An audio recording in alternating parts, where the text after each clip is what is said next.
Bueno, no estoy viendo el chat, así que me avisan cualquier cosa.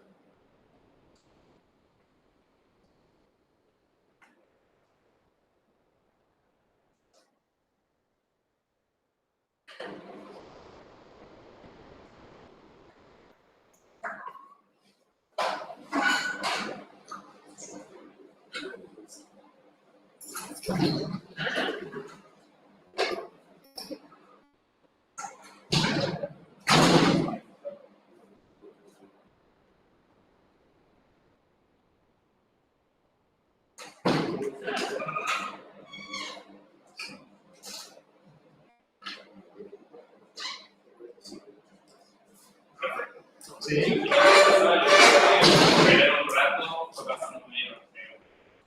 O sea, es bancarse esto.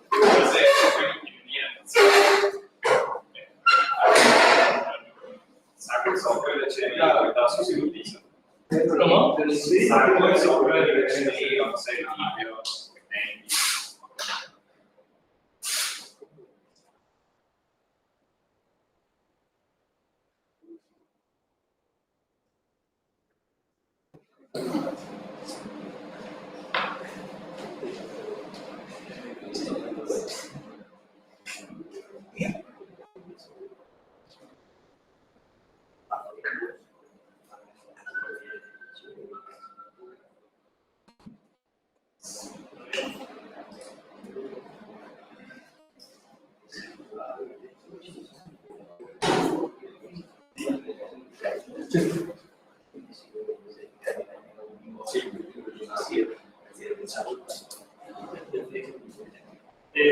Sin problema.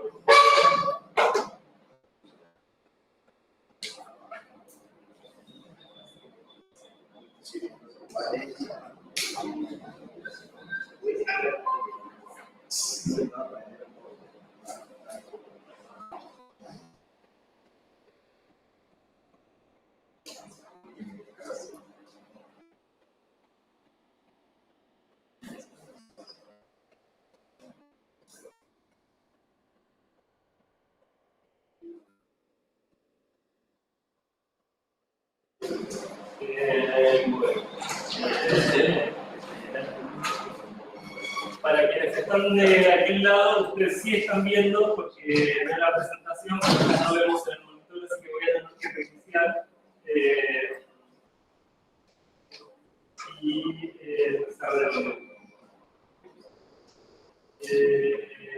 Así que espérenme un ratito. Mientras tanto,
Bueno, se perdieron una partecita.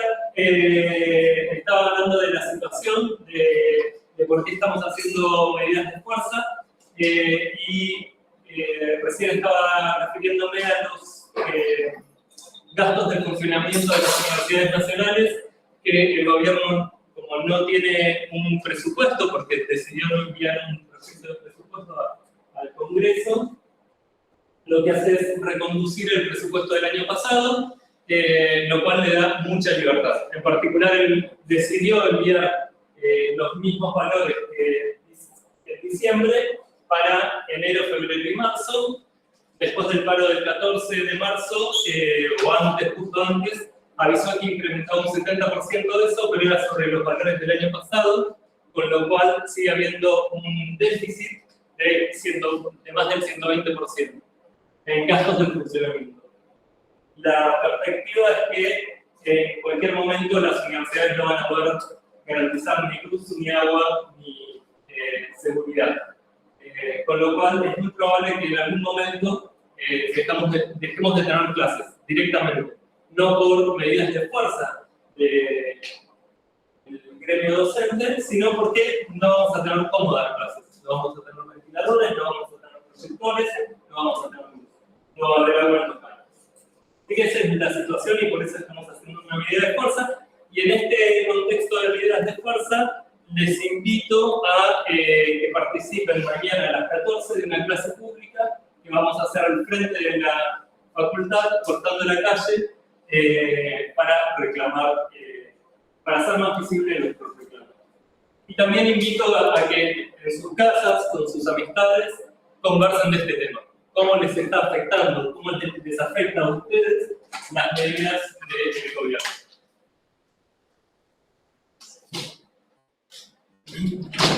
Bueno, entonces, ahora sí pasamos más a la materia propiamente dicha.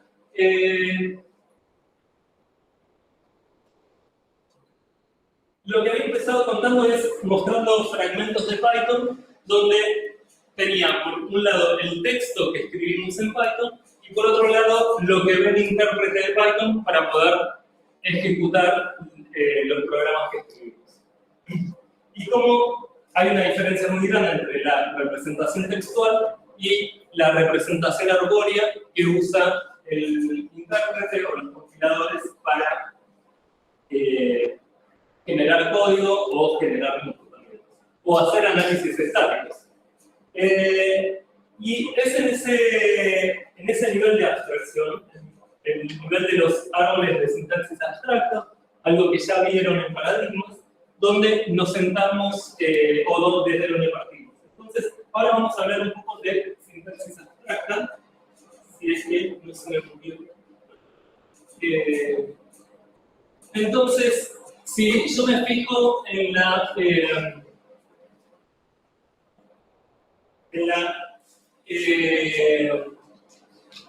descripción de la gramática concreta de Python para definir funciones, me dice, tenés que escribir el carácter D, el carácter E, el carácter F, seguido de un nombre, seguido de un paréntesis que abre, seguido de los parámetros, seguido de un parámetro, de un paréntesis que cierra, seguido de los dos puntitos, seguido de un bloque. Pero si veo en la representación que tiene el compilador o el intérprete, es una función que tiene varios datos. El nombre, la lista de argumentos y el cuerpo. ¿Sí? Si yo les pregunto, en lógica, ¿dónde sentían que estaban hablando? ¿Acá o acá? En el texto. Bueno, ¿y en introducción a la lógica? En el árbol de sintaxis. Y en introducción a los algoritmos y en algoritmos 1 era absolutamente transparente y no nos dábamos cuenta que estábamos haciendo. ¿Sí? Por un lado teníamos un montón de, digamos, pensábamos en las formulitas y veíamos chorizos de símbolos y capaz que no era muy claro que en realidad estábamos pensando en algo.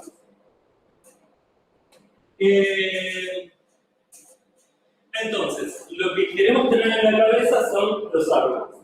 pero no queremos estar escribiendo hojas y hojas y hojas con árboles que representan las expresiones, la estructura de las expresiones, sino que queremos una notación lineal para esas expresiones.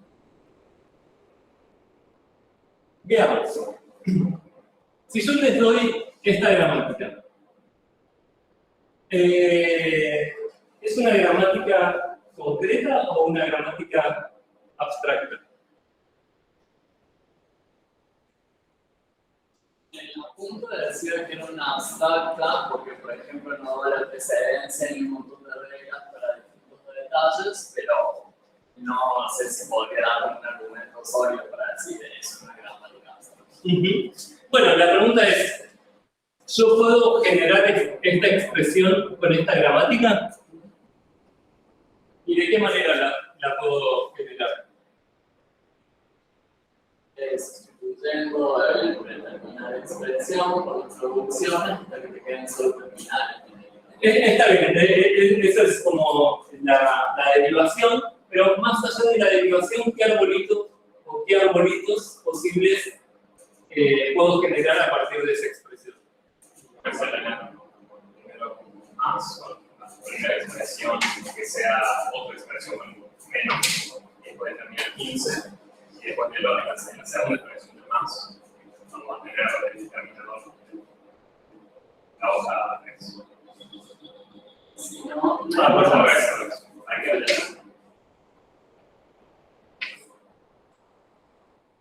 Está bien, eso es porque para vos el más pega más fuerte, perdón, el menos unario pega más fuerte que el más binario. Pero yo tranquilamente puedo tener otra idea de precedencia y que en realidad el árbol sea este. ¿Sí? Pero en realidad lo que queremos es pensar en árboles. Si queremos escribir esto, tenemos que indicar de alguna manera, usando reglas de precedencia o parentizando, qué queremos. Pero fíjense que acá, a diferencia de lo que pasaba en lógica, no aparece el paréntesis. Los paréntesis son un artificio para tener una gramática concreta, absolutamente no ambigua. Pero si yo pienso en árboles, bueno, lo único que me preocupa es usar símbolos que no son parte de mi gramática para desambiguar en la escritura lineal.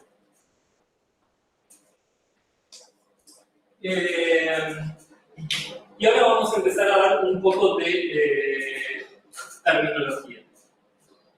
Así como en las gramáticas libres de contexto hablábamos de no terminales y terminales, acá los no terminales les vamos a llamar categorías sintácticas. ¿Sí? Entonces, por un lado tenemos, en este caso, en nuestro lenguaje tan pequeño, solo tenemos una categoría sintáctica que es esto. ¿Sí?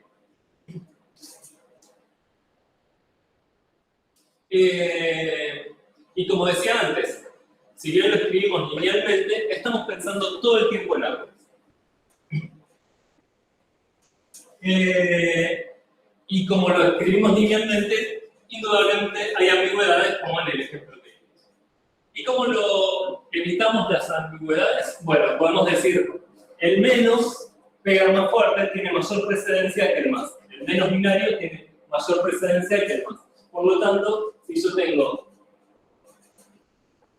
menos 15 más 3, bueno, hablar de precedencia me está diciendo acá hay paréntesis.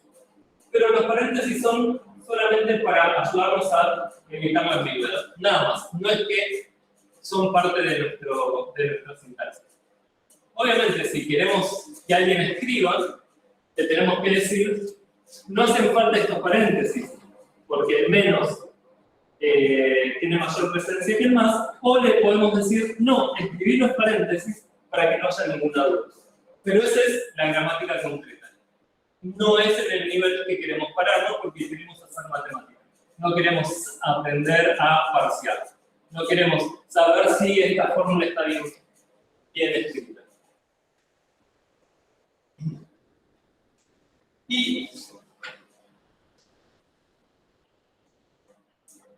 lo que podemos pensar es que en realidad hablamos de árboles, pero podemos hablar de cualquier conjunto que tenga ciertas propiedades. Es decir, los terminales los podemos pensar como constructores de un tipo de datos. Si pensamos en datos inmediatos, son los constructores de un tipo de datos, es decir, cada categoría sintáctica en Haskell o en ML serán un tipo de datos distinto, y los terminales son constructores.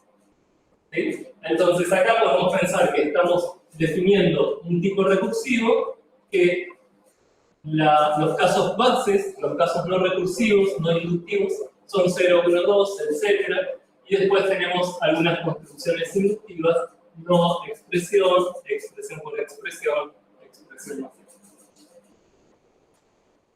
Clarísimo, ¿no? Del otro lado hay... tal vez hay comentarios.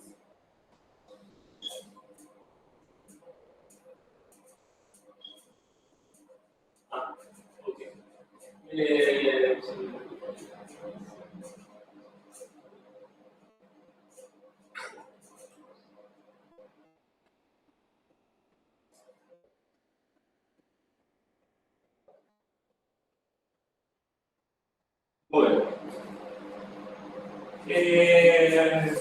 Bueno, esto es lo que estoy repitiendo desde la clase pasada. Es lo que hicimos en la carrera todo el tiempo. Y efectivamente en la introducción a la lógica decíamos, las fórmulas son el menor conjunto que satisface lo siguiente. Tiene los símbolos proposicionales, en ese caso, ahora podemos decir que tiene 0, 1, 2, etc. Que si tiene E', si el conjunto E tiene un elemento de prima, entonces también tiene el elemento no de E'. Y si tiene E1 y E2, entonces también tiene a E1 más E2. Y acá, otra forma de leerlo, esto es como pensando cómo se genera. Ahora, imaginen que yo tengo a la bolsa E y saco un elemento al azar de esa bolsa. Entonces, yo tengo que saber que o bien es una constante, o bien es menos E', y ese E' es algo que ya estaba dentro de la bolsa, o bien es E1 más E2 con E1 y E2, algo que ya estaba dentro de la bolsa. ¿Sí? Y no tiene que haber confusión. Esto me está diciendo que no tiene que haber confusión. No puede ser que si yo agarro algo de la bolsa E, puedo darme cuenta que es una constante y al mismo tiempo menos E de algo.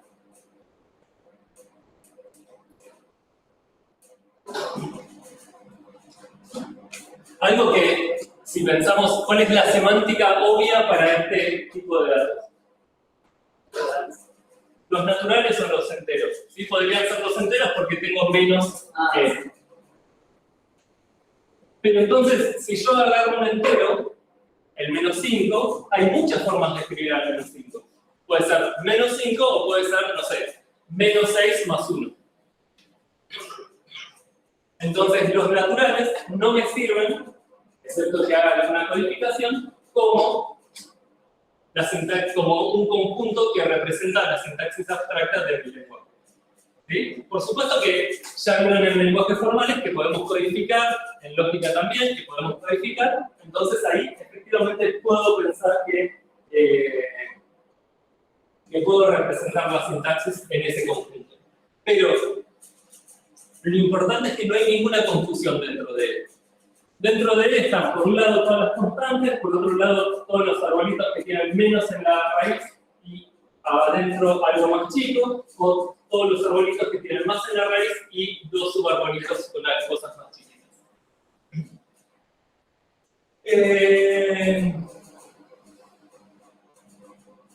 Y así como no me puedo confundir entre un menos y un más, tampoco me puedo confundir entre menos C y menos C'. o bien son exactamente la misma frase E y E', o bien si E y E' son distintas, los arbolitos también son distintos. Es decir, las funciones, los constructores, menos, más y las cero varias, las constantes, son funciones inyectivas. ¿Sí? Por un lado tienen rangos difusos y por otro lado son funciones inyectivas.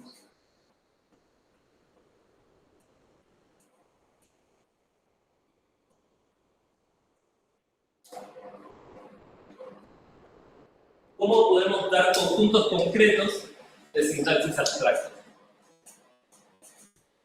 Porque en realidad, tal vez lo que nos está diciendo esto, es que en lógica, a pesar de lo que yo dije antes, de la propaganda negativa que estoy haciendo, en realidad es una forma de representar a la sintaxis abstracta.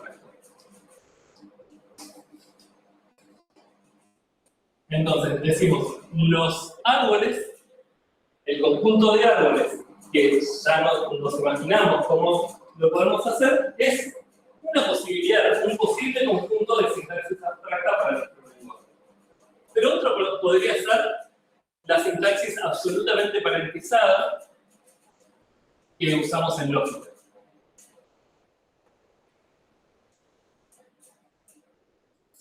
Veamos. ¿Cuál sería? Yo no me acuerdo cómo se referían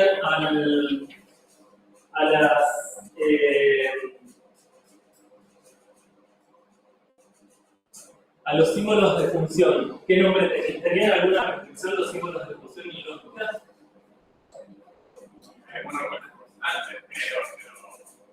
No, creo que solo pedíamos que no coincidan. Son strings. Son strings que no tienen que coincidir con nada de lo que tenemos en otros alfabetos. Entonces podríamos tener la constante 0, la constante 1, la constante 2. Todo esto son, digamos, todo esto pertenece a f de Arial 0. No me acuerdo cómo. ¿Sí? Pero quiero decir, las únicas constantes de Arial 0 son, obviamente, las C0, C1, C2. C- es la única constante, o el único símbolo de función de Arial 1. Y C+ es el único símbolo de función de Arial 2.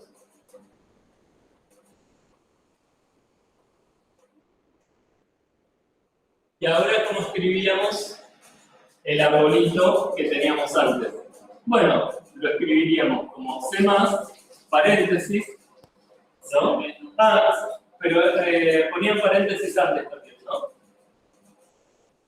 O eso para la fórmula. Tal vez eso para la fórmula. Sí, para la fórmula. Entonces, C+, C-, paréntesis, C15, cierro paréntesis, C3.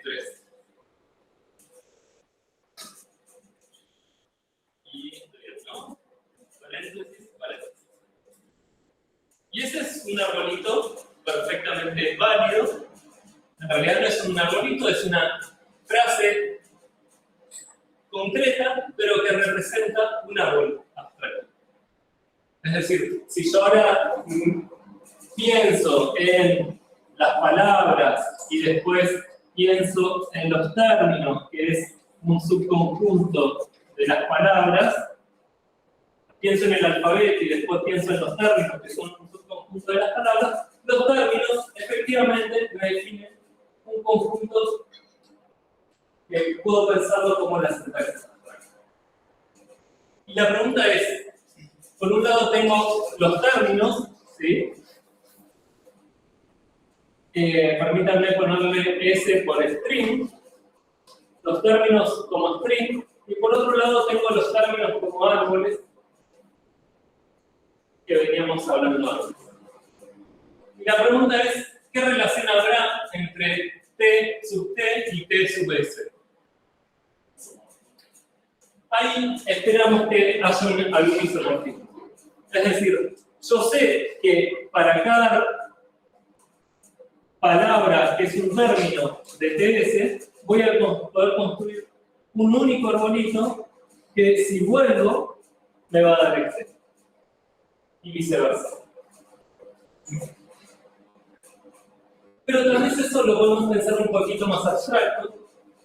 Y no estoy seguro que...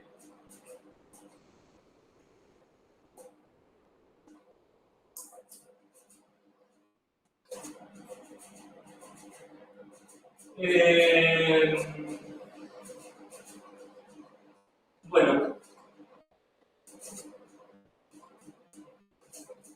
si no rompo algo,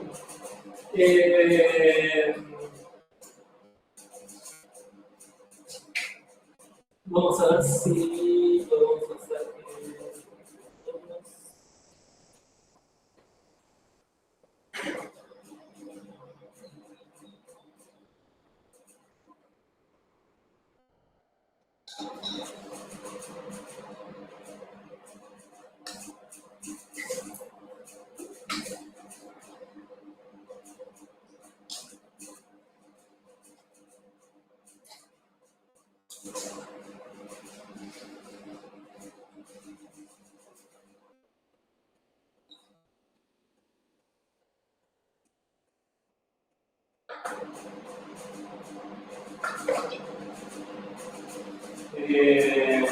bueno, banquémonos esta cosa, porque no creo que logremos algo.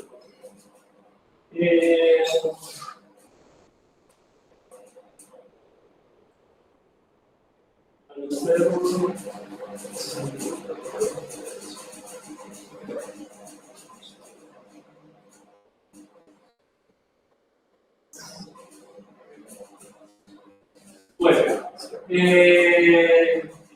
entonces ya tenemos suficiente sobre la sintaxis abstracta.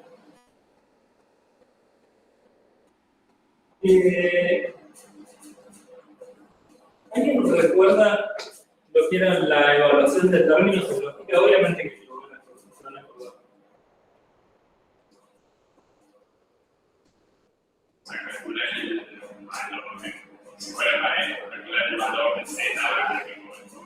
Entonces tenemos por un lado la sintaxis y por otro lado tenemos la semántica, ¿no? El modelo que decíamos en lógica. Y en realidad empezábamos diciendo una estructura para ese tipo de similaridad y después cuando agregábamos una teoría hablábamos de modelos, ¿sí? Pero entonces teníamos la función de evaluación, no me acuerdo cómo era, con P. ¿Cómo escribían que esto era menos 12? ¿Corchetes semánticos? Ah, buenísimo. No, lo enchufe para variar el forma. Claro, sí, está bien. Claro, pero eso es igual que Esto es para evaluar. Un supraíndice no con el modelo, sino con el entorno, lo que daba valor a las variables libres. Está bien, porque acá pondríamos Z.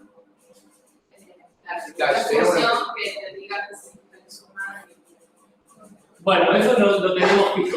Eso lo que vamos a hacer es, cuando escribimos esto, lo va a decir. Y entonces esto es menos 12, como queremos que sea. Ahora también podríamos pensar que yo tenga otra estructura y tener un homomorfismo de estructuras, ¿no? O de modelos. Por ejemplo, teníamos reticulados y teníamos homomorfismos de reticulados, teníamos órdenes y teníamos funciones monótonas, etcétera, etcétera. Y tal vez hablaron que si yo fijo el valor de las variables, hay una única interpretación para cada estructura. ¿Sí? Entonces, esa es otra forma un poquito más abstracta de hablar del conjunto o de la sintaxis abstracta. Pero tal vez me estoy adelantando un poco. Vuelvo a la...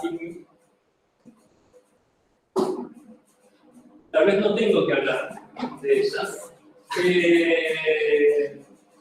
Bueno, entonces en introducción a la lógica lo que hacíamos era, teníamos la sintaxis de las fórmulas y después decíamos, bueno, no, pero yo no quiero pensar que true y false es un chorizo, sino quiero pensar si eso es una fórmula verdadera o falsa. ¿Sí? Si el valor de verdad es 0 o 1. Y a eso le llamábamos la semántica. Y en lógica también lo vieron. Y usábamos en introducción a la lógica los dobles corchetes. Que tomaba una proposición y nos devolvía 0 o 1.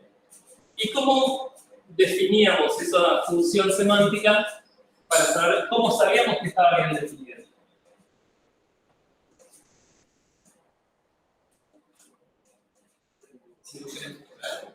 Porque la definíamos por recursión estructural. Eso es lo que hacíamos. Y la terminología más precisa es decir que es una definición dirigida por la sintaxis. Es decir, que para cada constructor había una ecuación semántica y cuando tenía frases complejas, como menos, más y por, solo definía el significado usando el significado de la subfrase. ¿Sí? Y obviamente alguna función. ¿Qué es lo que hacíamos? Lo que hacemos en lógica, cuando ustedes me decían acá de interpretación de los símbolos de función, bueno, esa es una, para las funciones, para las constantes era un valor, para las funciones unarias, para los símbolos de función unaria era una función de la estructura en la estructura, y así sucesivamente.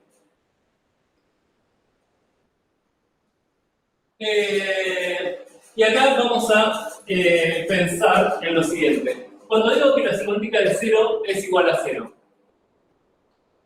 ¿son los mismos ceros? No. En un caso es la constante 0 y en otro caso es el 0 de la matemática. ¿Sí? En un caso estoy en la sintaxis, en otro caso estoy en la semántica. Y este uso del mismo símbolo con dos naturalezas distintas se llama metacircularidad. Yo tengo un lenguaje o tengo una estructura matemática, doy un lenguaje para esa estructura, para referirme a las cosas de esa estructura matemática, y bueno, estoy haciendo un juego medio circular de decir el significado del 0 es el 0. Bueno, pero en realidad en un caso tengo un objeto sintáctico que puedo analizar, y en el otro tengo un objeto matemático del cual puedo conocer propiedades, pero que no lo analizo sintácticamente. ¿Y qué pasa cuando digo que la semántica de menos C es menos la semántica de E? De vuelta, ahí hay una metacircularidad entre el menos y el menos, pero también aparece algo que es el metalenguaje. Yo para definir mi lenguaje y para definir la semántica, tengo que usar también un lenguaje. Y el lenguaje que uso para definir las cosas y para estudiar el lenguaje que definí, le llamamos metalenguaje.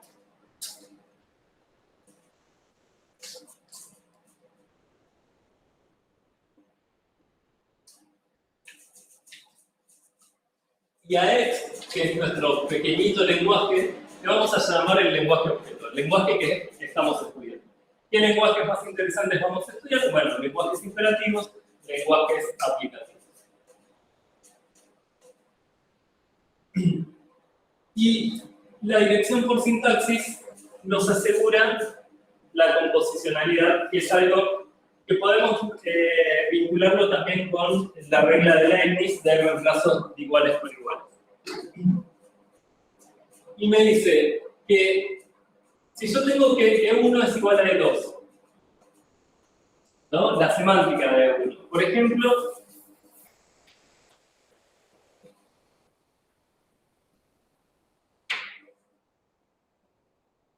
yo sé que la semántica de C más C1,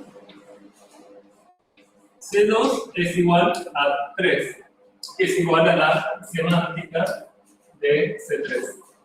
¿Sí? Entonces, composicionalidad me dice, mira, a esto le llamemos E1 y a esto le llamemos E2. Mira, si en el árbol original reemplazas E2 por E1,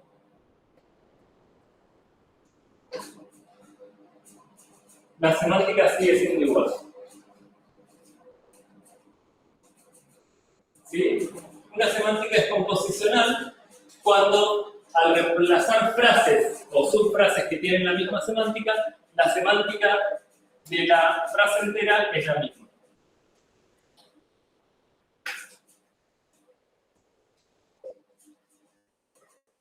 ¿Y puede haber semánticas no composicionales?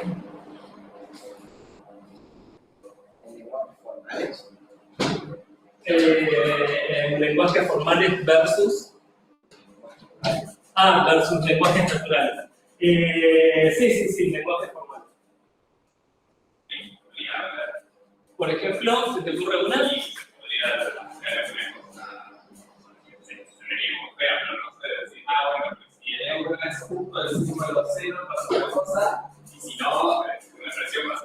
Esa es una opción. Esa es una opción. Otra opción es, yo quiero una semántica que me cuente la cantidad de paréntesis.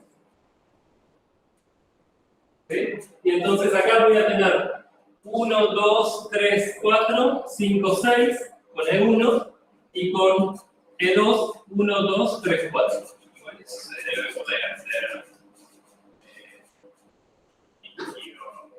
Pero no, perdón. Pero mira, si las tres condiciones que tengan que Ajá. semántica, Bien. entonces ese reemplazo de paréntesis. Es cierto, buen punto. Excelente. Es decir, ahí estaban mezclando dos semánticas distintas. Estaban mezclando la semántica natural, donde quiero la suma, con la semántica de contar paréntesis. Y no es un buen ejemplo porque efectivamente la semántica de esto es 2 y la semántica de esto es 6. Excelente, gracias. Pero podría definir una cosa rara donde me fijo cuál es el valor de la semántica de E1 y hago cualquier cosa, y entonces eso no sería composicional. Y lo que es importante es que vamos a querer semánticas composicionales. Piensen en programación. Yo quiero que si puedo probar que dos fragmentos de código son iguales, puedo intercambiar uno por el otro, ¿no? Como modularizar.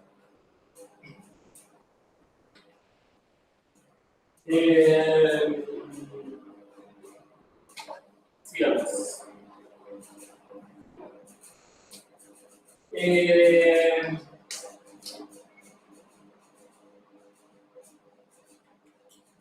Bueno, en lógica, ¿qué hacíamos? Lo que les dije antes. Para dar una interpretación para la asignatura de nuestro lenguaje, elegimos un conjunto A y elegimos funciones de la unidad correspondiente sobre A. En Haskell, ¿qué hacemos? La gramática abstracta es un tipo de datos. ¿Y cuál es la semántica o cómo podemos pensar la semántica? Bueno, pensamos en el for de ese tipo de datos. ¿Sí? No sé si se acuerdan del laboratorio de paradigmas, tenían las figuritas y tenían que hacer un for. Bueno, básicamente estaban dando la semántica y podría ser que la semántica en ese caso era hacer efectivamente un dibujito o podría ser contar la cantidad de constructores, lo que sea. Y hay algo más que seguramente también lo vieron en lógica, que es que yo puedo pensar la sintaxis misma con una semántica.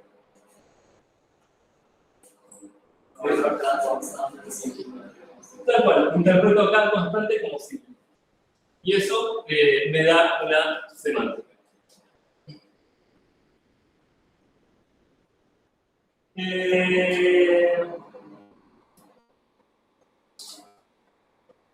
Ahora hagamos un lenguaje un poquito más cercano al de lógica. porque tenemos dos categorías sintácticas, ¿sí? Por un lado tengo, en realidad tres, tengo las expresiones enteras, las aserciones, que son los predicados, las fórmulas, y además tengo las variables, ¿sí?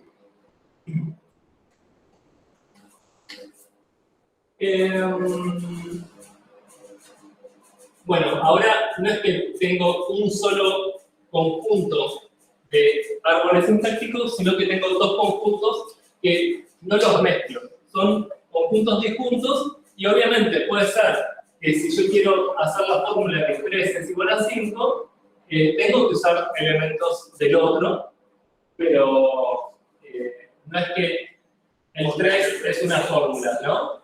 No, el 3, en el lenguaje de lógica, el 3 es un término, las fórmulas son.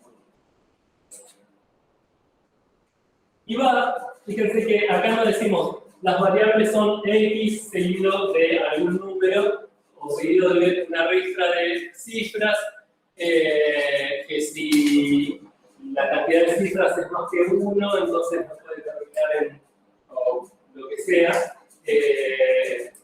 no puede empezar con 0. No digo, es un conjunto numerable de variables. Y solo sé que es eso. Que yo puedo referirme a las, como es un conjunto numerable, sé que puedo referirme a las variables en orden, si lo necesito, y que puedo distinguir una variable de otra. Pero no me importa si las escribo como x mayúscula 0 o lo que sea.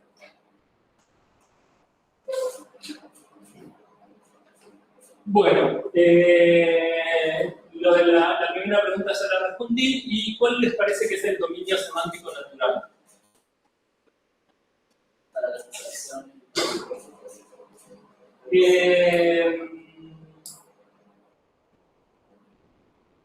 Bueno, y la tercera pregunta no sé qué reflexión quería hacer sobre eso.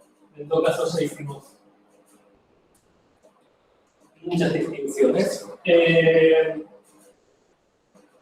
¿Y cómo serían las ecuaciones semánticas? Ah, y acá tengo que cambiar de pero ¿cómo serían las ecuaciones semánticas?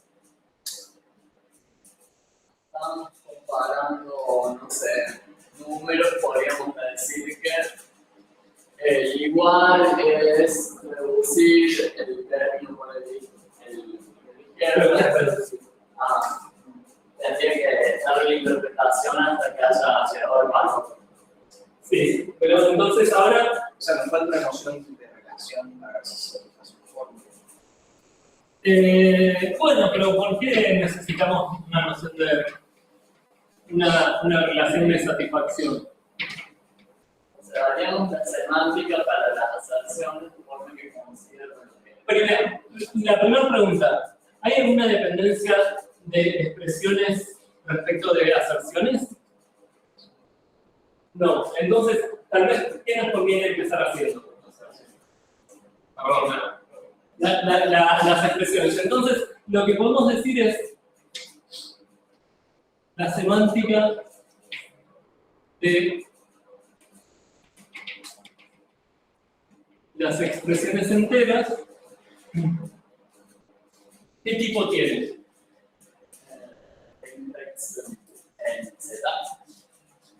Bueno, veamos si esto nos alcanza.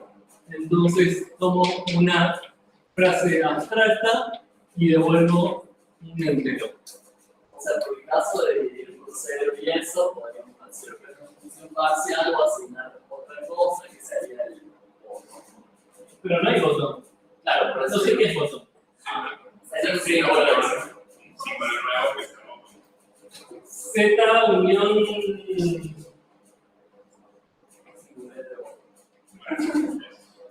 Bueno, no sé de dónde sacan la idea de botón. Puede ser cualquier símbolo, por ejemplo, una E de error. Y mi pregunta es si empecemos, ya tenemos la propuesta, empecemos a dar la semántica. La semántica de 5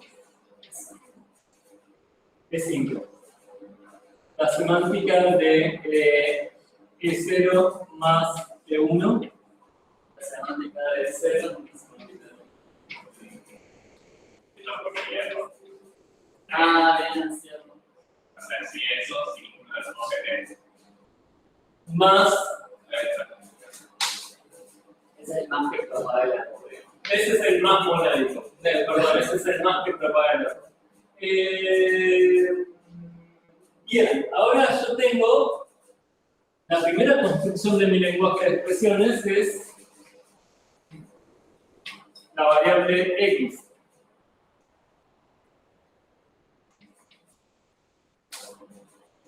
Me estaría faltando una asignación para la variable con una función elevada. ¿La pondríamos en la misma de la interpretación o la pondríamos en otro lado? O sea, asumimos esta dada y esta variable libre o la ponemos en argumento para. ¿Qué significa? No sé. Bueno, esto es un signo de preguntar. Y ahora, sí. Podemos tener una función, no sé, valor que se sirva. Segunda variable.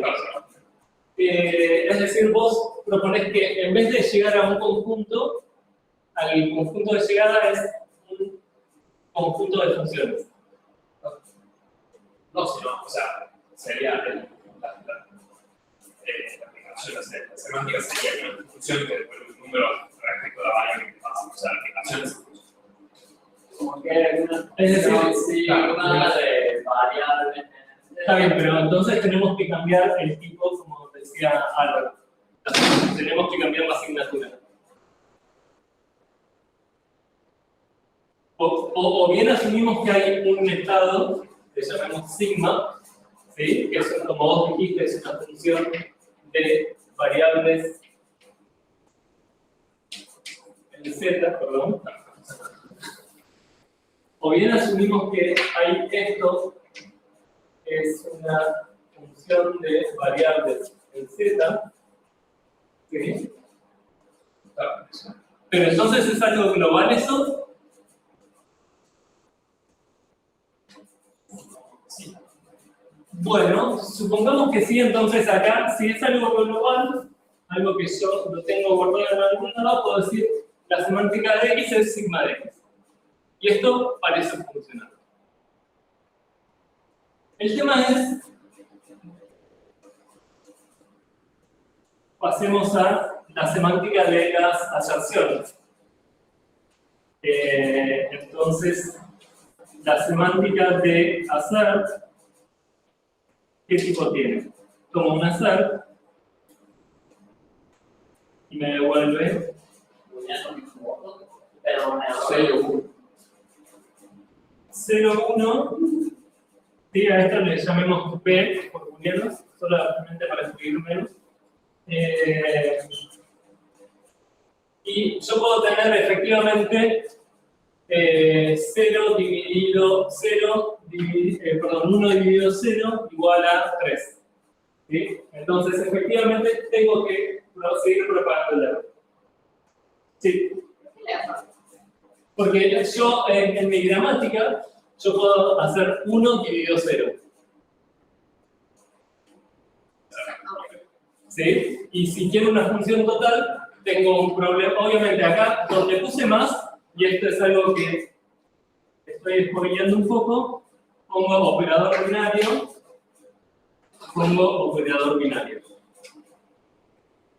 ¿Sí? Pero hay otra opción que me libera de tener que propagar el error por todos lados.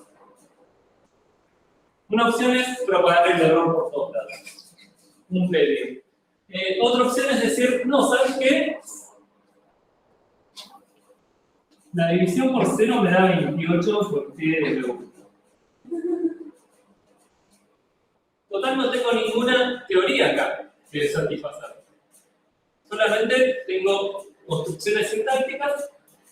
Alguien se puede sorprender que 3 dividido 0 de 28 y que 5 dividido 0 de 28. Pero bueno, que se sorprende. Lo que sí queremos es que sea una función total. Tranquilamente podríamos hacer otra cosa, que es una relación. Bueno, pero preferimos que sea una función.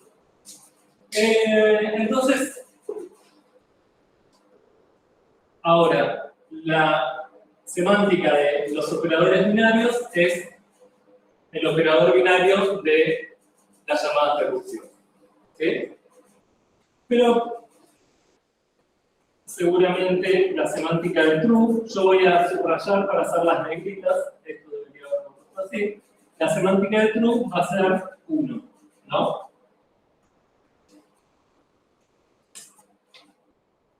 Y la semántica de 0, operador de comparación de 1, va a ser la semántica de 0, operador de comparación, la semántica de 1.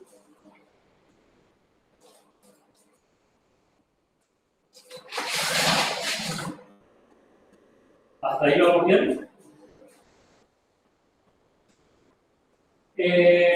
La semántica, y ahora voy a usar otra metavariable. Esa es una variable del metalenguaje, por eso le digo metavariable. El 0 representa cualquier frase de expresiones enteras, B0 representa cualquier frase de azar.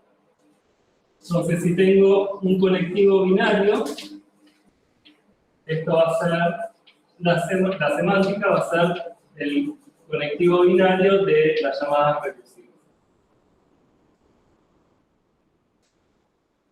¿Y cuál va a ser la semántica de las cuantificaciones?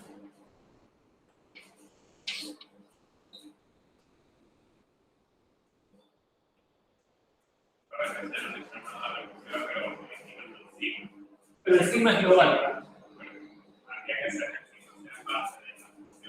Exactamente. Es decir, acá podríamos decir, bueno, es el supremo, ¿sí?, de la semántica de B0, pero acá sobre Z en Z, y yo querría decir que el valor de B pequeña en B0 vaya variando para cada Z. ¿Sí? Pero no lo puedo decir porque así como lo puse, es como un estado global. Entonces, lo que quiero en realidad es a esto llamarle el conjunto de estados y que las funciones semánticas sean, toma una expresión entera, un estado y me devuelve un Z. Las expresiones, la semántica de las aserciones, toma una aserción, un estado y me devuelve un booleano. Y entonces ahora lo que vamos a usar es eta para entornos, le vamos a llamar entornos, entornos va a venir más adelante, le vamos a llamar sigma efectivamente, y esto, bueno, acá no modificamos el estado que pasamos, el sigma lo tenemos a mano, acá lo respetamos siempre, excepto acá donde el sigma, la llamada recursiva, la hacemos sobre sigma, donde a B le pongo Z.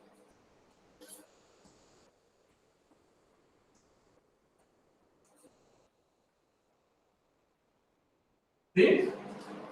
Es algo muy parecido a lo que hacían en lógica, solo que en lógica definían una relación y acá decían si existe, y ese era el existe del metalenguaje, existe algún valor tal que se satisface la fórmula, entonces se satisface el existe. ¿Preguntas?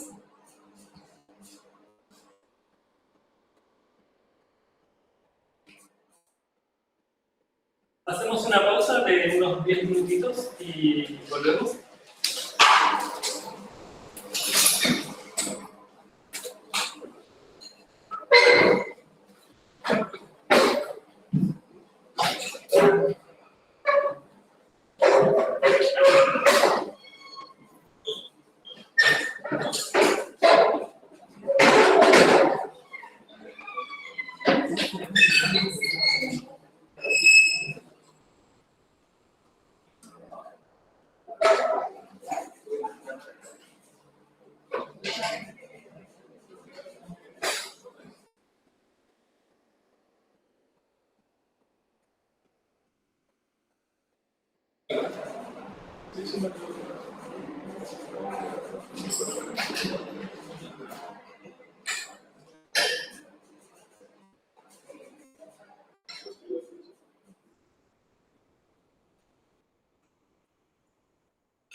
Puedo sacar fotos de pizarrón con varios. Sí. Y yo que no.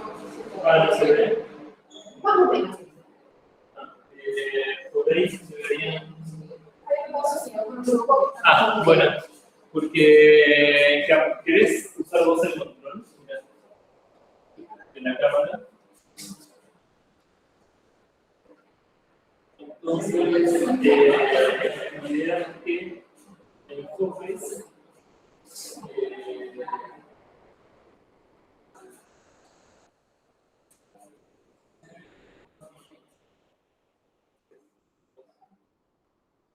podés preguntarles y puedes hacer teóricamente ellos van a dar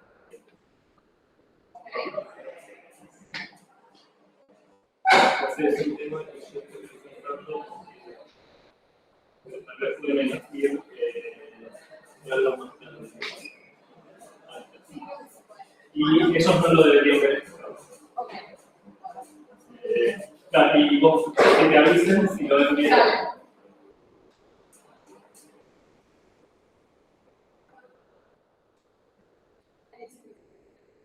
Ah, sí.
Yo lo estoy viendo con Tony es muy bien. Sí. O sea, la próxima semana estaba ahí. Hay mi varias. Por eso es como.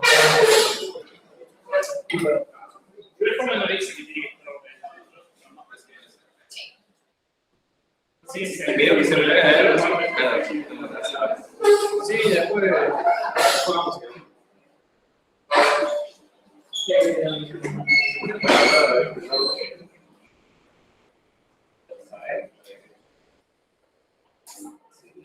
Bueno, entonces, volviendo.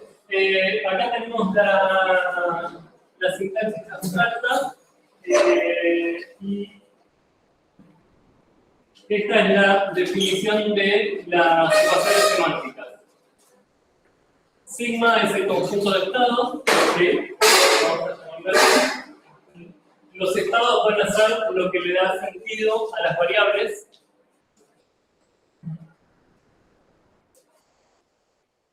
Y acá, bueno, un artilugio, en realidad las constantes, el 0 que yo escribo, acá yo el 5 lo escribí con subrayado. Acá quiero referirme a la constante del lenguaje objeto, pero quiero usar una sola ecuación para todos. Acá medio que dije, solo di la ecuación del 5, me faltaron algunas. Acá doy una para todas. Entonces, el piso, eso es la forma de decir, bueno, vos tenés el número entero K, con pisos K me refiero a la constante del lenguaje objeto, cuya semántica es K. Es mucho más difícil decirlo que entender lo que queremos decir. Pero hay que tener cuidado con esta. La semántica del menos es el menos de la semántica, y la semántica de cualquier operador binario es el operador binario de la semántica.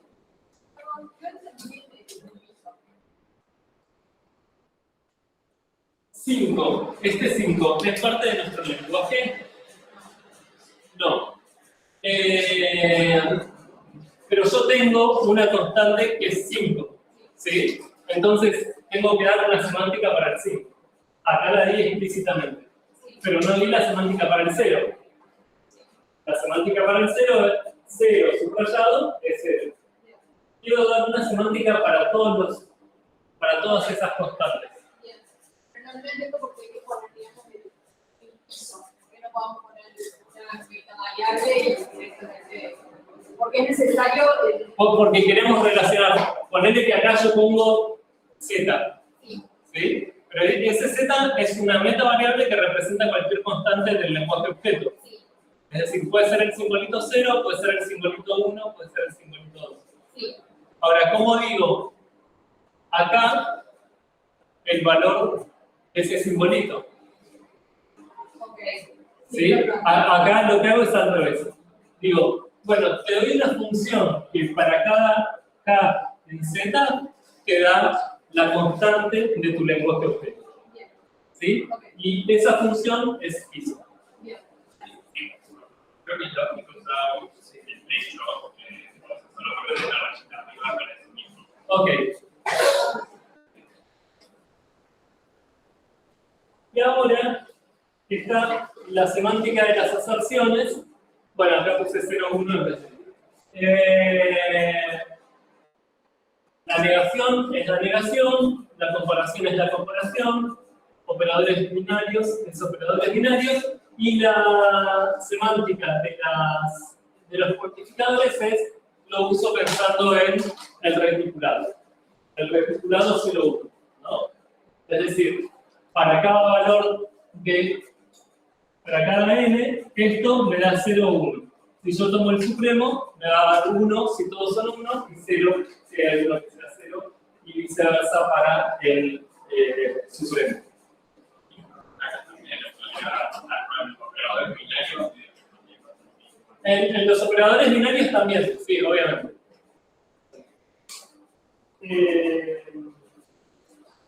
Yo no entiendo bien en la interpretación de los cuantificadores, como con qué va la sustitución esa de los proyectos. Es decir, sustitución, ¿va con acert o va con...? ¿Cómo? Ya vamos a introducir lo que significa esta notación. Pero esta notación es, vos tenés una función de var en z, ¿sí? Y querés modificar esa función en un punto, en el punto b. Es decir, b es una variable. Entonces, esta función coincide con sigma en para todas las variables, excepto para b, donde vale n, independientemente de cuánto le asignaba sigma.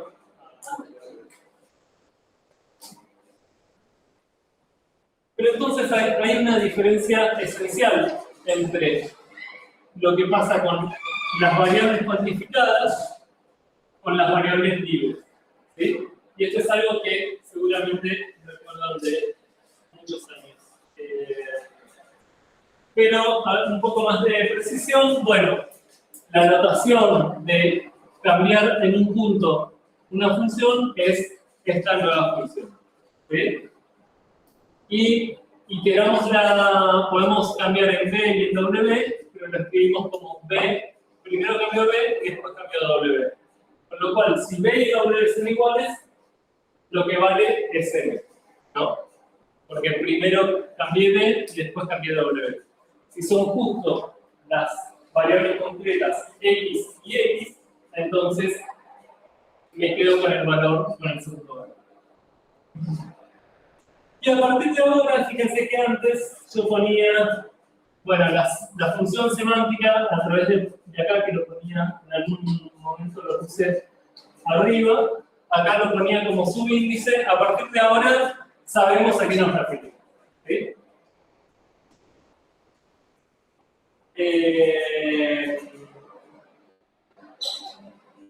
Así como en Python sabemos que si sumamos cadenas, es concatenar cadenas, si sumamos números, es sumar números. Y en Haskell tenemos hay clases para hacer eso. Y lo que quiero decir ahora es que realmente en los cuantificadores no importa cuánto le asignaba sigma a la variable cuantificada, porque lo estoy modificando. Estoy viendo para todos los posibles valores.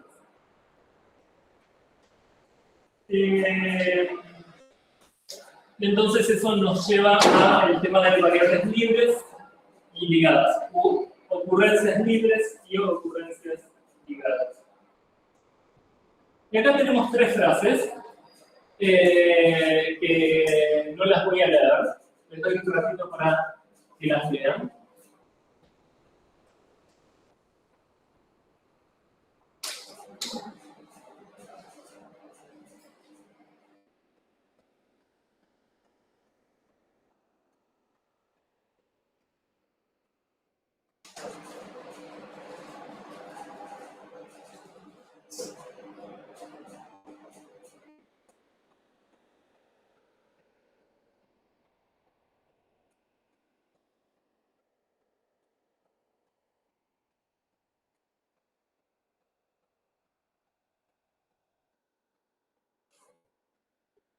Podríamos decir que los paréntesis son innecesarios y también me pueden objetar, che, pero no tenía frases del estilo 2 menor o igual a b menor a z. Es cierto, esto lo debería escribir como una conjunción y esto como otra conjunción.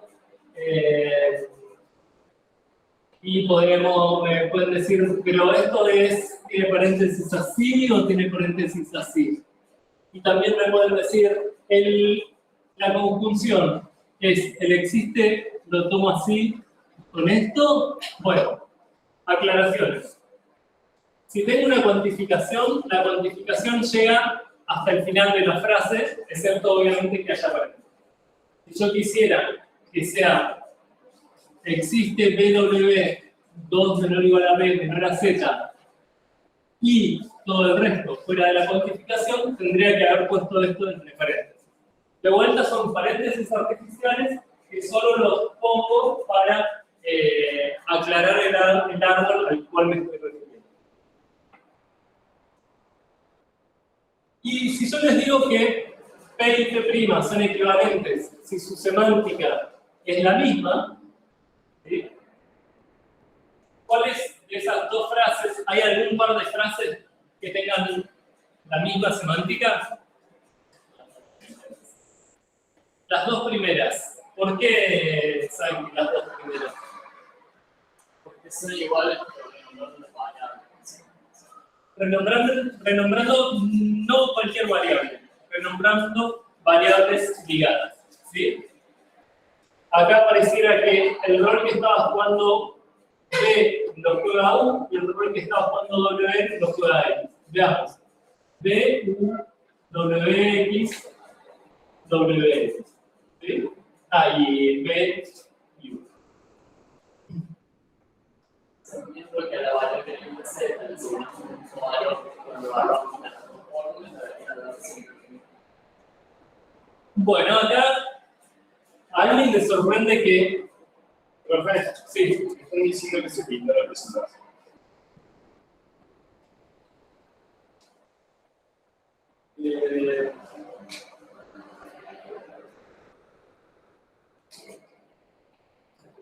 Bueno. Porque está en la otra. Perdón. Gracias. Ahora. No, perdón.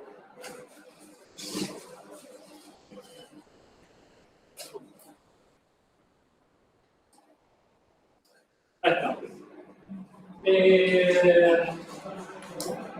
¿A alguien le llama la atención que diga que P es igual o equivalente a P' si su semántica es la misma? Pero ahí estoy hablando de semántica o estoy hablando de funciones. Porque para saber la semántica de P debería tener un estado. Y para hablar de la semántica de P' debería tener un estado.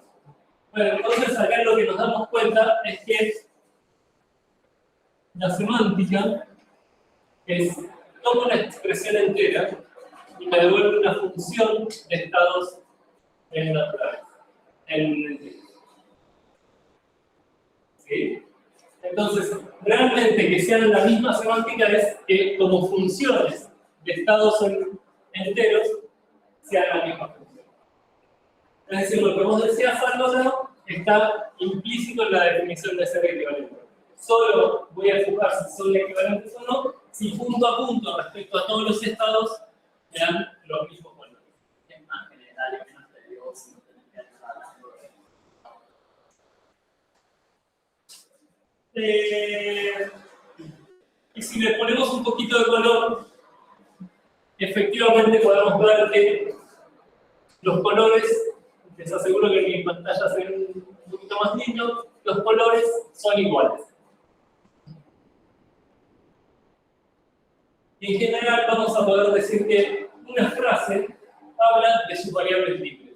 ¿Sí? Acá B y W no tienen ningún rol importante. ¿Sí? Esta frase, ¿cuál es la única variable libre?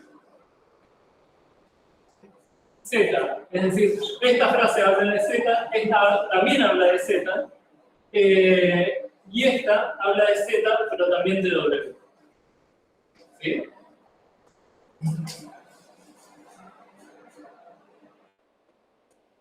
Es decir,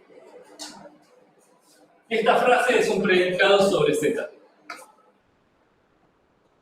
Las dos primeras. Y acá hay una chorrera de definiciones que ya las vieron un montón de veces en la carrera.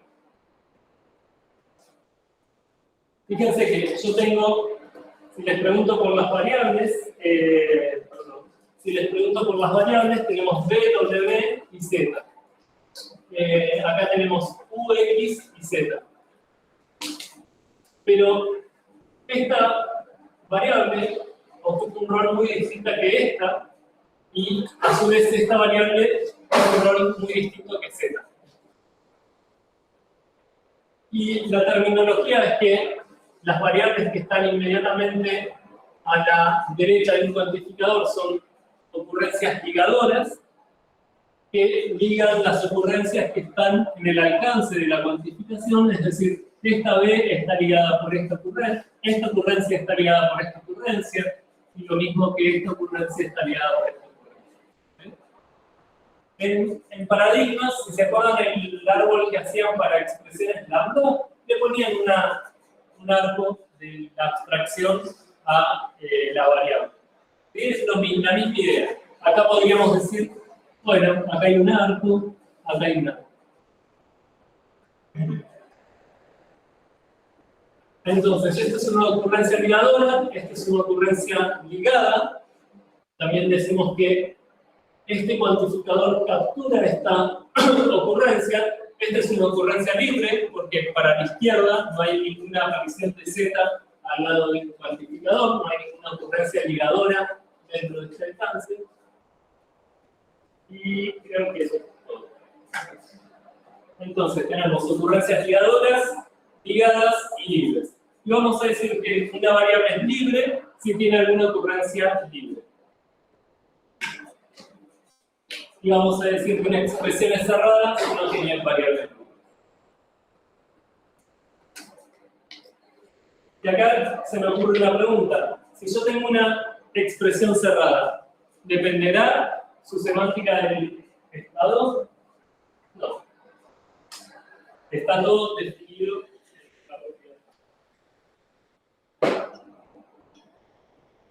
Bueno, creo que no hace falta que nos pongamos a señalar las definiciones que acabo de recordar. Pero sí vamos a llamar de una forma específica la operación de cambiar el nombre de variables ligadas. Y la vamos a llamar renombres. ¿Sí? Entonces, la variable Q es un renombre de la variable P. ¿Por qué? Porque reemplacé las ocurrencias ligadoras y las ocurrencias ligadas por otras variables.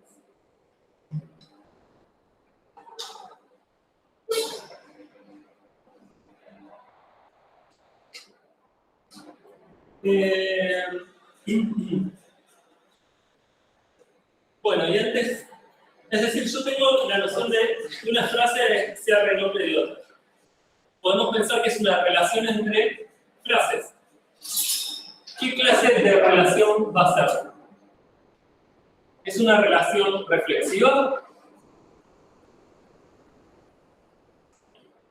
Sí, porque si yo cambio cada ocurrencia ligada por sí, cada variable ligada por sí misma, tengo la misma frase.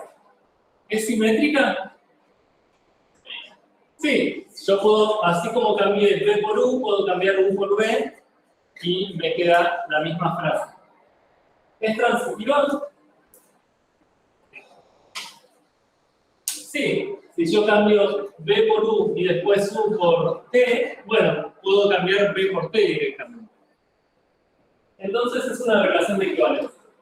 Pero eso es simétrico en el sentido de que falta tener en cuenta el concepto de sustituir las variables. ¿No? ¿Cómo es eso? Nosotros decimos en lógica, si tenemos una variable cuantificada y el alcance de su cuantificador tenemos una variable W, entonces W no es sustituible por X. Exactamente. Entonces tenemos que tener cuidado. Vos lo que me estás diciendo es, no cualquier sustitución de variables por variables te va a dar renombre.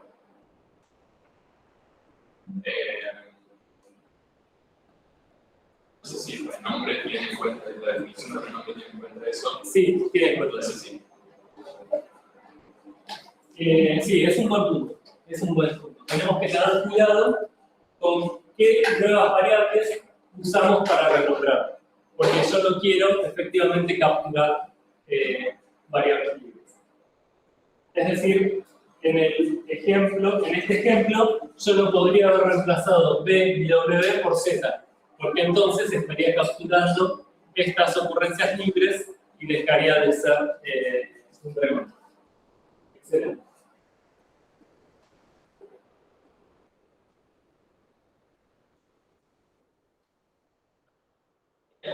pero me parece que está muy bien lo que decís, pero me parece que si tenés dos renombres no puede pasar lo que vos decís. Sí, el pronombre tiene cuerpo. Sí, sí, sí, sí.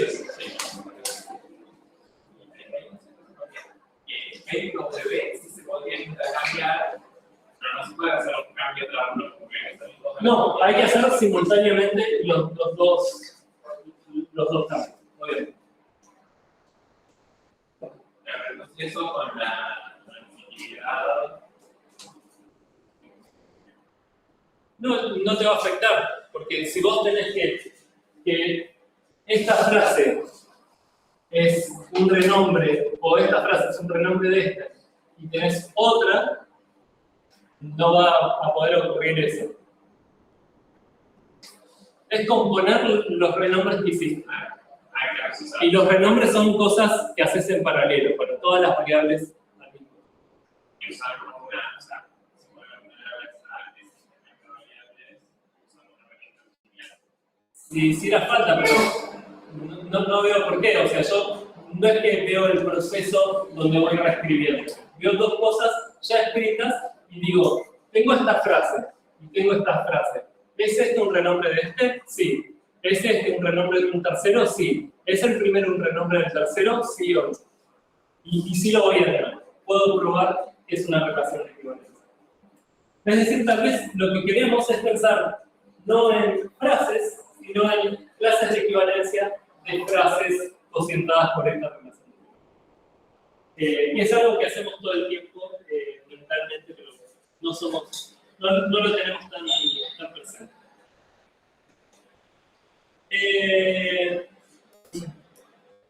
Recién estábamos hablando de la relación entre frases, donde hacemos intercambio de variables ligadas, renombre de variables ligadas, y ahora quiero hacer otra cosa. Tengo una sola expresión y tengo dos estados. Dos estados que coinciden en todas las variables libres. En este caso, la única variable libre es z, así que tengo el estado sigma y el estado sigma prima que coinciden. ¿Será la semántica de P en sigma igual a la semántica de P en sigma prima? Sí. Y eso, primero, ¿cómo lo podría probar en general? ¿Y cuál sería el enunciado general? De vuelta, es algo que ya hicieron en lógica.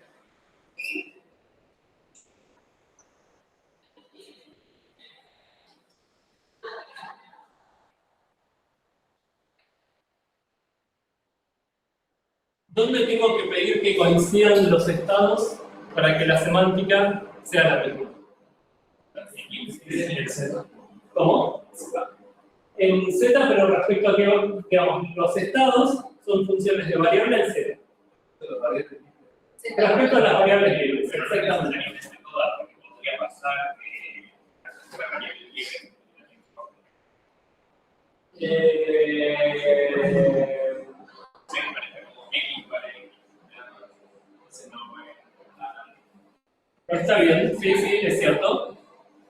Pero, ¿cuál sería la caracterización sintáctica de eso? Es como, ¿por qué pensar en un resultado tan particular? Bueno, el resultado más general es efectivamente hablando de las variables libres. Pero para hablar de las variables libres tengo que definir las variables libres y esto es lo que hacemos aquí. Y yo puedo pensar que definir variables libres en un nivel de abstracción un poco alto es dar una semántica. ¿Sí? Es decir, doy la semántica de las variables es el singulete variable. La semántica de las constantes es el conjunto vacío. La semántica de un operador unario es la semántica de la subfrase. Para los operadores es la unión y lo mismo para las asociaciones. Excepto que cuando tengo un cuantificador, y a partir de ahora uso Q como una meta variable para cuantificadores, es las variables libres de P menos la variable cuantificadora. Y entonces ahora sí, bueno, ahora sí podríamos expresar, capaz que lo tengo un poquito más adelante, el teorema de coincidencia.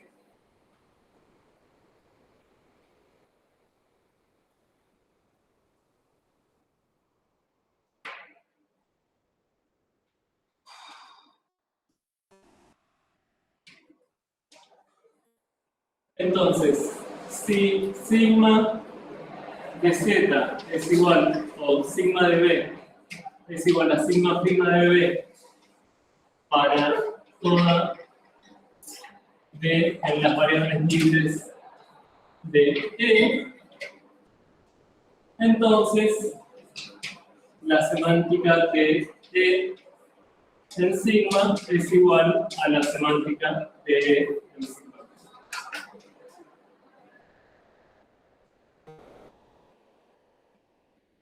Y acá vale, ya sea que E sea una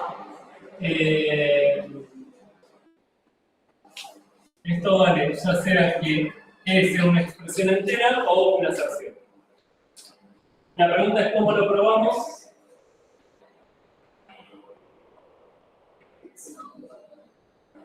Por inducción estructural en la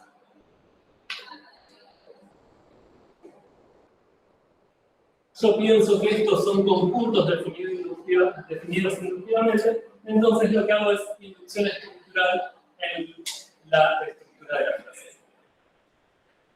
Para las variables es obvio, porque es la precondición, ¿sí? Para las constantes es obvio, porque no depende del estado. Para el menos, bueno, es usar la hipótesis inductiva, y así para todos estos. Y acá tal vez necesitamos un poquito más de trabajo. Pero no mucho.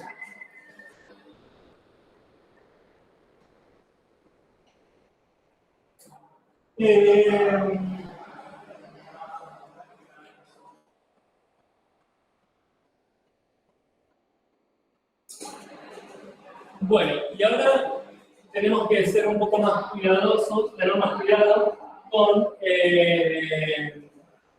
la noción de sustitución. Porque como decía el compañero, tenemos que tener cuidado de no capturar variables libres con variables ligadas. Entonces vamos a usar delta como funciones que mapean variables a expresiones enteras. ¿Sí? La sustitución, una sustitución pasar a una variable, la transformo en una expresión entera. Si cambiamos z por expresiones enteras, podemos pensar que las sustituciones son estados a una semántica un poco distinta. Lo que habíamos dicho antes. Entonces acá está el ejemplo, un ejemplo parecido. Yo tengo la frase para todo x existe un i tal que y es mayor a x. ¿Sí? ¿Quién es el i? X más 1. Pero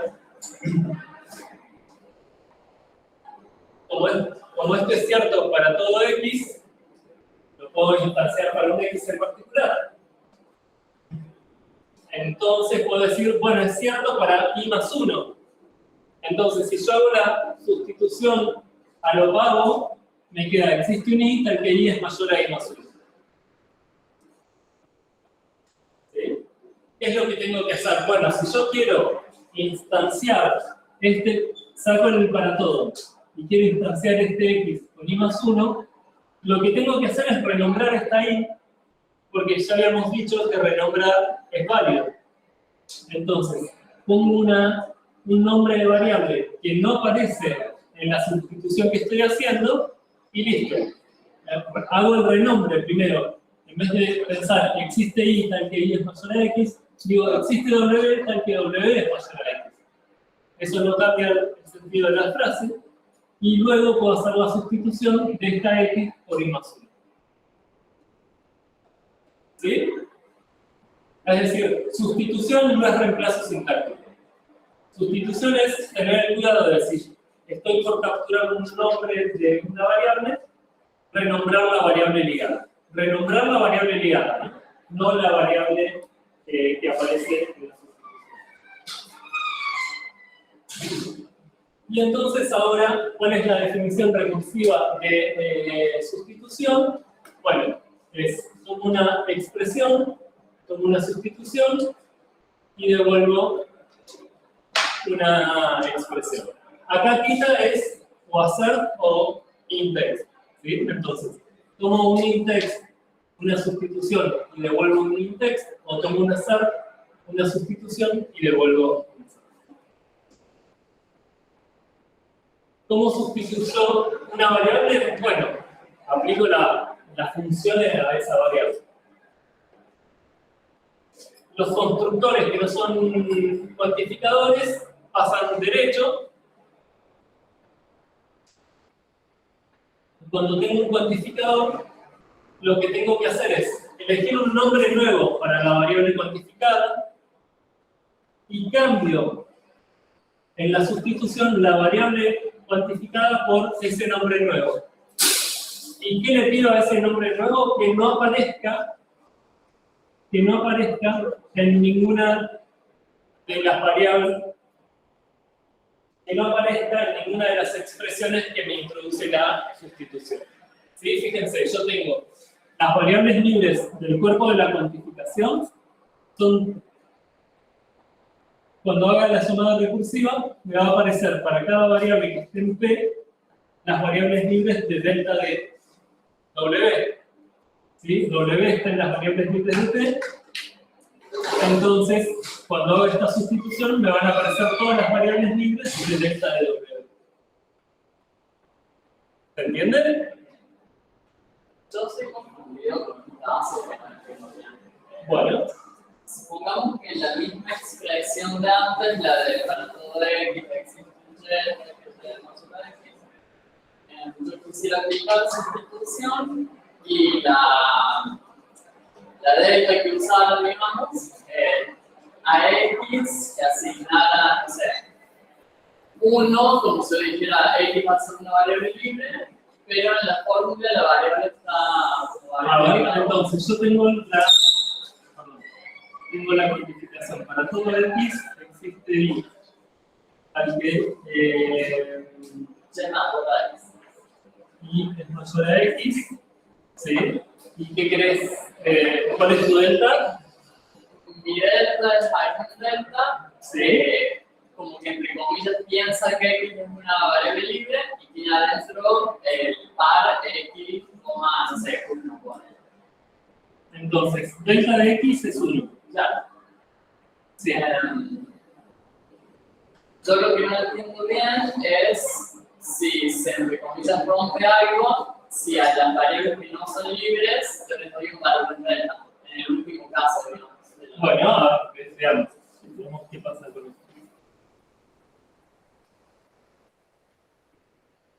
Primero, o sea, lo que entiendo que vos estás diciendo es, sea P esto y sea delta de x1, ¿cuál es el valor de hacer P sustituido por delta? Bueno, yo soy una máquina y entonces acá me dice, si tenés el cuantificador Q, poné el cuantificador Q. Si tenés X, poné X-nu. Podría ser U, digamos. X-nu, sí, alguna nueva variable. Si esto es una meta variable, no me dice elegir esta variable concreta, por ahora. Me dice elegí una nueva variable y hace una llamada recursiva, pero con otra sustitución, con delta, donde a x lo cambias por x. Claro, pues yo nunca podría asumir que una variable ligada a una variable libre porque la sobreescribiría. Exactamente. Lo que hace esto es sobreescribir siempre las variables ligadas. Es decir, nunca vamos a tener el problema de capturar. Y otra cosa que tal vez me hacía pensar en tu ejemplo es que si hago reemplazo sintáctico muy torpemente, me quedaría para todo 1 pero no, eso ya sabemos que no. Que cuando vemos un cuantificador no podemos poner otra cosa que variables, así que no podemos poner acá una cosa. Pero bueno, acá, ¿cuál es? Supongamos que delta de I es X más 1.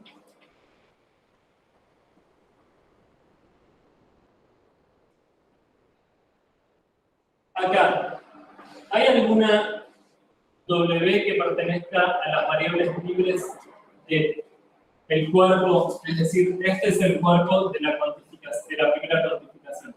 ¿Hay alguna W que pertenezca a las variables libres de esto, de los X? No, efectivamente acá no, esto, como este conjunto es vacío, así que BNU puede ser cualquier cosa. Pero si yo pienso ahora, si yo me olvido de esto y pienso en P', ¿sí? Si pienso en P', ¿con quién tengo que tener cuidado? Pensemos delta prima de X es igual a I más 1. ¿Sí? Entonces, P' sustituido por delta prima, ahora sí tengo que tener cierto cuidado. ¿Cuál es el cuidado que tengo que tener? Bueno, ¿cuál es la variable W que pertenece a este conjunto? La variable W que pertenece a las variables libres del cuerpo menos la variable cuantificada es X. ¿Sí? Entonces yo tengo que tener cuidado de no elegir una variable que aparezca en delta prima de X. ¿Quién aparece en delta prima de X? Y.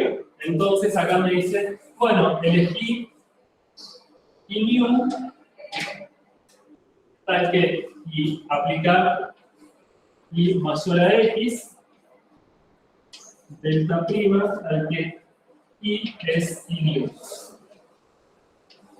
¿Y quién no puede ser y new? Y new no tiene que pertenecer a la unión. Bueno, ya dijimos que la única W que pertenece a las variables libres del cuerpo menos Y era X. Entonces me tengo que fijar las variables libres de delta prima de X. ¿Quién es delta prima de X? Y más 1. Entonces, ¿quién es el conjunto de variables libres de delta prima de X?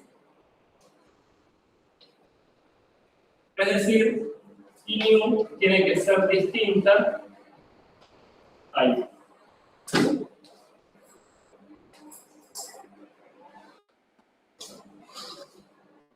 Entonces esto me queda, existe un y new, tal que y new, ¿sí? Porque esta sustitución se distribuye respecto a este operador, mayor a, bueno, X no es Y, por lo tanto es el valor original de delta prima, que es Y más 1.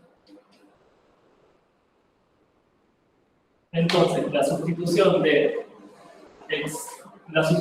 en existe Y mayor que X respecto de delta prima es existe un y new, tal que y new es mayor a Y más 1. Tuvimos el cuidado de no pisar, de no capturar ninguna variable libre que me introduce la sustitución.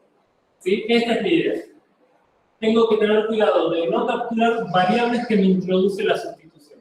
¿En qué variables me puede introducir algo la sustitución? En las variables que no están capturadas por el cuantificador. ¿Sí? ¿Y cómo calculo las variables? Me fijo para cada variable que no está capturada por la cuantificación en las variables que introduce la sustitución. ¿Se entendió?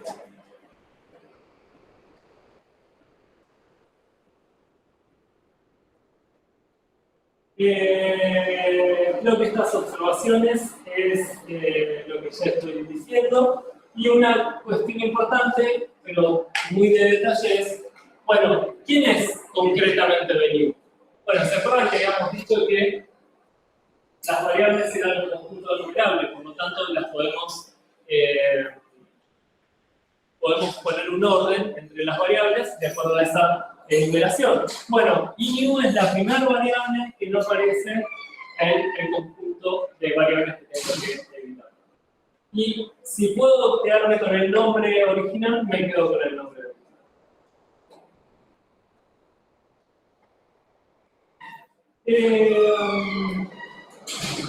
Y ahora viene el enunciado de los teoremas que le queda a ustedes para probar. Bueno, el de coincidencia, que ya lo hemos escrito, si dos estados coinciden en las variables libres de P, entonces la semántica es la misma.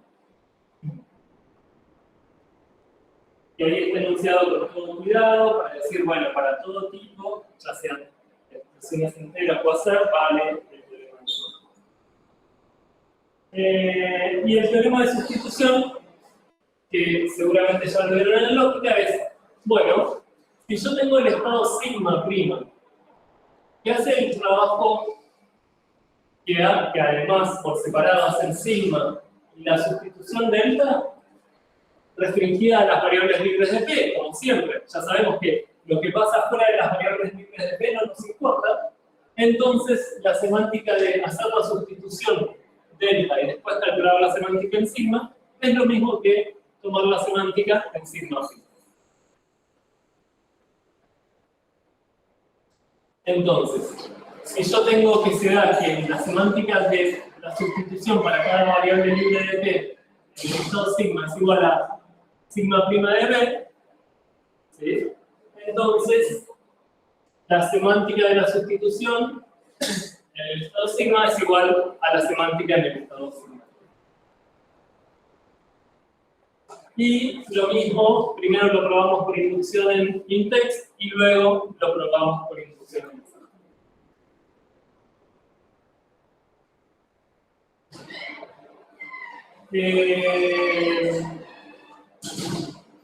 Y esto es un corolario del teorema de sustitución.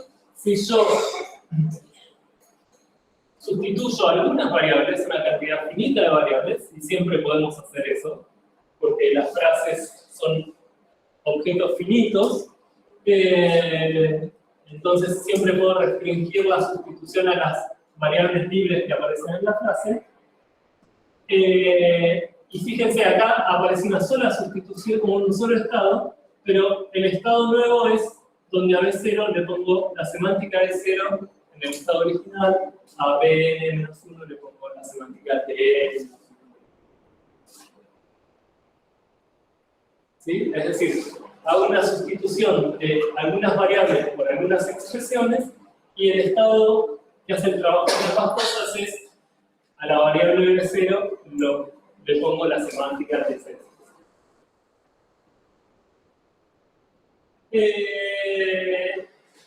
Y finalmente el teorema del renombre, que acá está expresado así, si hago un renombre, fíjense cómo lo enuncio acá. Pido que uno no pertenezca a las variables libres de P, entonces esta sustitución va a estar bien hecha, entonces la semántica de esas dos frases son iguales. En general lo que podríamos probar es que si yo tengo dos frases que son renombres entre sí, la semántica está bien. ¿Sí? Y eso en la parte de cálculo de lambda va a tener un nombre particular. Con eso estamos. ¿Preguntas? Fui muy rápido, estuvo bien el ritmo de la clase, muy lento.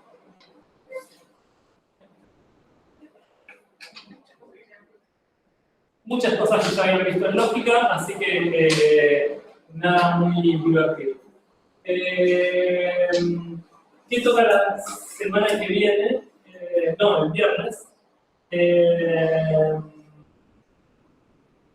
Creo que en vamos a empezar con pensar cómo damos sentido a la recursión. ¿Sí?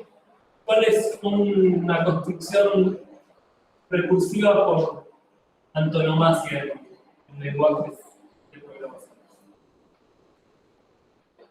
¿Cómo? Factorial, bueno, pero ¿y cómo implementar factorial en lenguajes imperativos? Ciclos. Con ciclos. Básicamente lo que vamos a ver la clase que viene es qué estructuras matemáticas necesitamos para dar sentido a eso.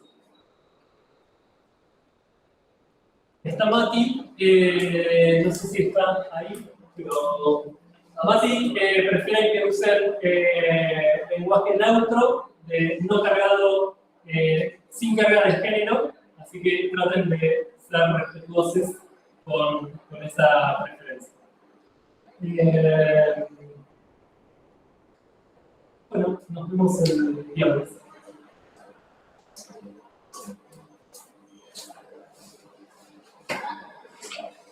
Y me olvido que tengo del otro lado. Bueno, para la clase que viene voy a tratar de ser un poco más ordenado respecto al. Tengo que mirar allá. Con respecto a la clase virtual. Dejo de grabar ahora.